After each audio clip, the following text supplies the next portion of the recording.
Drogas, aborto e armas.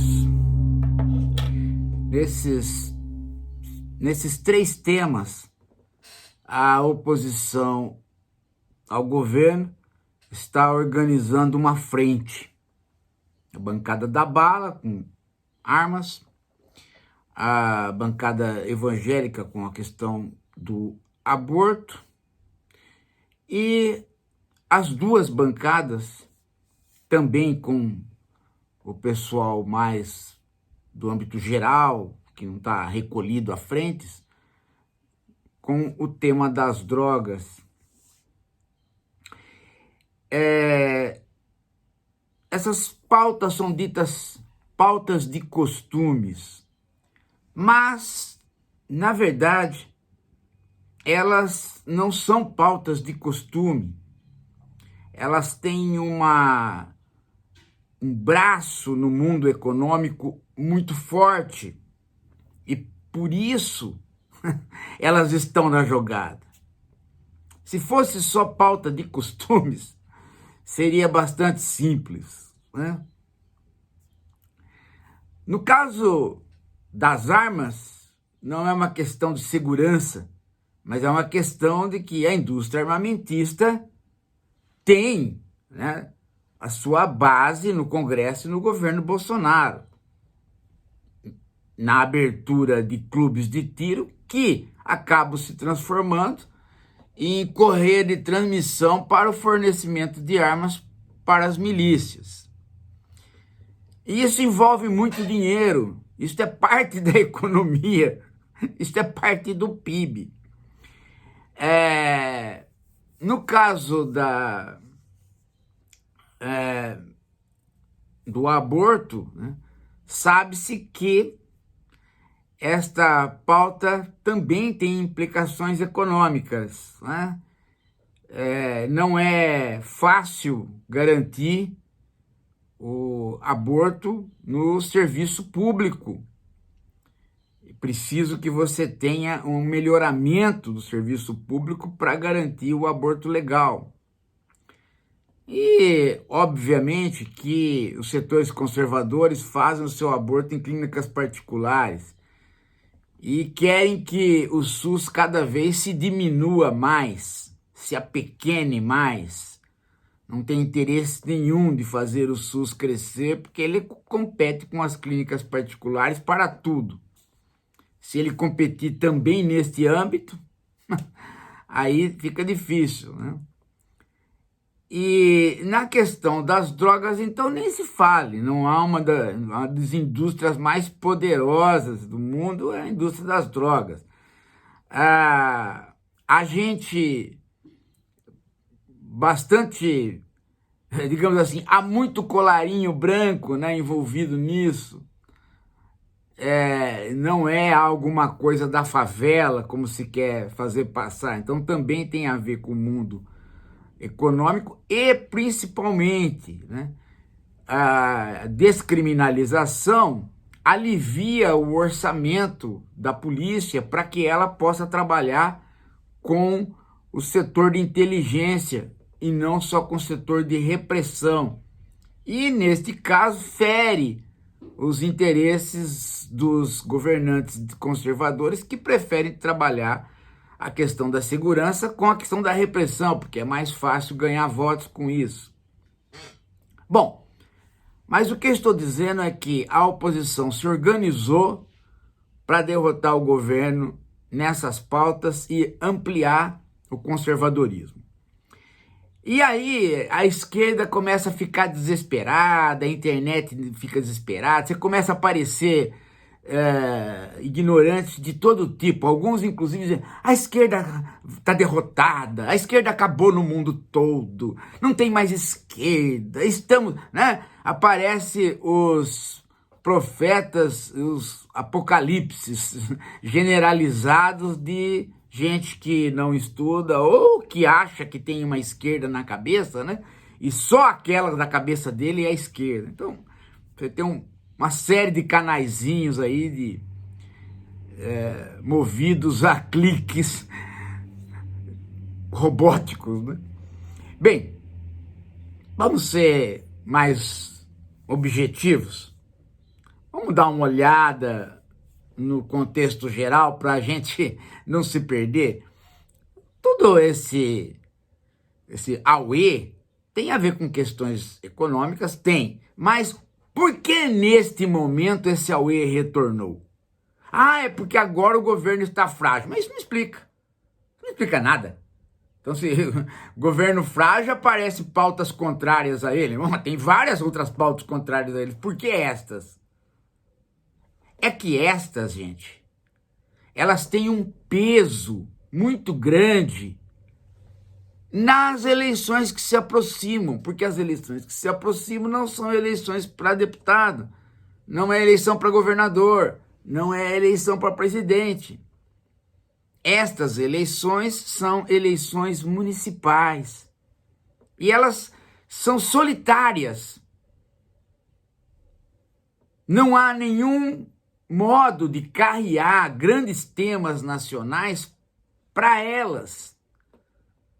As grandes políticas públicas ficam de fora dessa discussão, porque a maioria dos municípios são municípios médios e pequenos, movidos pelo senso comum de uma classe média local, que é bastante conservadora.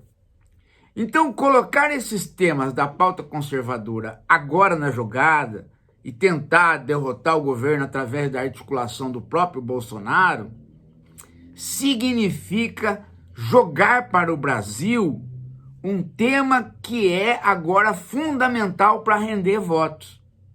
Discutir qualquer outra coisa agora é não entender o que se está pedindo no âmbito de discussões municipais. É claro que no âmbito de discussão municipal tem a construção de escola, o estádio, a rua que não asfalta, a água que não chega, tem tudo isso. Mas isso não pega a classe média local. O que pega a classe média local, o que movimenta o tio do Zap, o que movimenta o bolsonarista para ele fazer a campanha no interior por um determinado prefeito e não por outro, é os temas da pauta conservadora do bolsonarismo.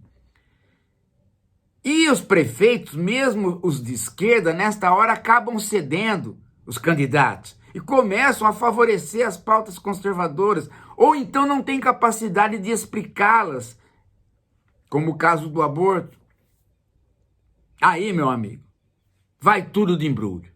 Então, é uma ideia mais ou menos assim: vamos fortalecer as pautas conservadoras porque é a hora que a classe média interiorana sai para o voto.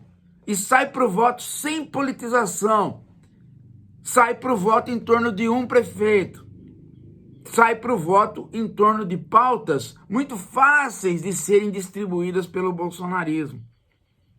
Vamos ganhar todos os prefeitos com isso. Esse é o objetivo central da oposição e a esquerda não tem muito o que fazer com isso. Por quê? Porque em todos esses temas, a esquerda não soube preparar o ambiente. Ainda há pouco volume mostrando o perigo das armas. Ainda há pouco volume mostrando, né, que a descriminalização de algumas drogas facilita o combate de outras. E há uma discussão completamente ignorante em relação à interrupção de gravidez, a confusão entre interrupção de gravidez com aborto, a desconsideração para com o sentimento médico e o saber médico, né? Há uma confusão na esquerda sobre isso e uma cabeça dura da esquerda a respeito desses temas que é até difícil conversar. A direita nada de braçada nessa hora, exatamente porque a esquerda não se prepara para esses temas. Ela não estuda esses temas. Ela quer uma coisa, põe uma frase e acha que aquilo tem que ser verdade, né? É direito da mulher sobre o seu corpo, ela tem que abortar, e pronto. Né? É um autoritarismo de esquerda que a população odeia. E nisso daí é difícil você mexer, principalmente quando as lideranças do PT, quase todas elas, estão num nível, né, extremamente ruim. Porque tirando ali o grupo econômico, Galípolo, Haddad, Tebet, Alckmin, tirando o grupo econômico do governo, o grupo que discute as pautas sociais, que discute política, meu Deus do céu, ou é dogmatismo de esquerda velha ou é discussão ignorante. Bom, se não bastasse isso, tem um outro detalhe que talvez esse seja também bastante importante, que é o seguinte: deputado quer eleger o seu prefeito. Claro, a pauta conservadora ajuda, mas tem uma outra coisa que deputado gosta. Deputado gosta de dinheiro para suas emendas. Principalmente se ele, deputado, apoia diretamente um prefeito ou se ele próprio é o candidato a prefeito. Tá? Então, fazer o governo perder em votações no Congresso significa também aumentar o cacife na chantagem contra o Lula. Ou seja, solte mais dinheiro que a gente muda o voto. Então também tem esse elemento. Resultado é que esse ano é um ano dificílimo para o governo. Dificílimo. E infelizmente, gente, o corpo político do PT que está na frente, que está no embate de frente, não é o melhor preparado. Padilha, Rui Costa, Paulo Pimenta, mesmo o menino lá que não se filiou ao PT, o do Acre lá, que era o menino historiador lá, né? O Randolph. Gente, é a frente teórica, é a frente mais fraca que o PT já teve em termos de fazer política congressual. É fraca em todos os sentidos. Padilha conseguiu se indispor com o presidente do Congresso depois do Lula ter conseguido trazer o Lira várias vezes para dentro do governo. O Lula conseguiu pôr o Renan Calheiros e o Lira no mesmo palanque. E o Padilha conseguiu estragar. Então é um cara que não serve. É um médico burro. Né? Nem do aborto ele entende. Nem desse assunto ele entende. Os outros são inexpressivos. Não dá. Com este tipo de gente, não funciona. Não funciona. O PT chegou a um problema grave. Ele levou seus melhores quadros para o âmbito econômico, e no âmbito econômico essas pessoas estão presas à necessidade do arcabouço fiscal. O resultado é que sobrou para o âmbito político o que havia de pior. Por outro lado, a Fundação Perseu Abramo não produz mais nada. É um marasmo infinito. Todo mundo do capitalismo, todo o capitalismo financeiro, todo o capitalismo de plataforma evoluindo, e a Fundação Abramo não tem estudos, não tem intelectuais para tal. Está completamente parada. Então isso reflete na posição dos deputados. Você vê deputado falando abobrinha, querendo censurar a internet, quando a internet já é censurada. Já é censurada por todo mundo. Tá um lixo a internet. Assim não pode, assim não dá, gente. Algum cataclisma tem que acontecer dentro do PT e eu acho que vai ser o pior. Mas a gente continua falando, por quê? Porque não há, né? Não é possível. Uma hora as figuras que estão ali, que fazem política, vão dizer, puxa vida, né? Acho que esse professor e essa esquerda reflexiva que cresceu tanto tem alguma coisa a dizer. A gente deveria pensar nisso.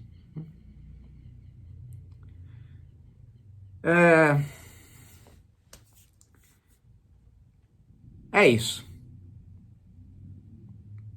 Deixa eu falar só uma coisa. Né?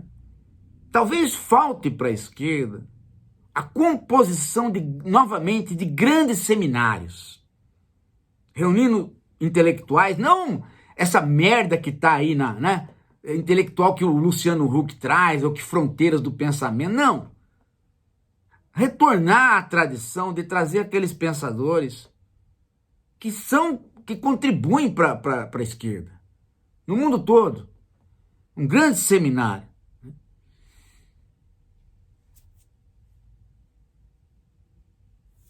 Daqui a pouco a gente volta.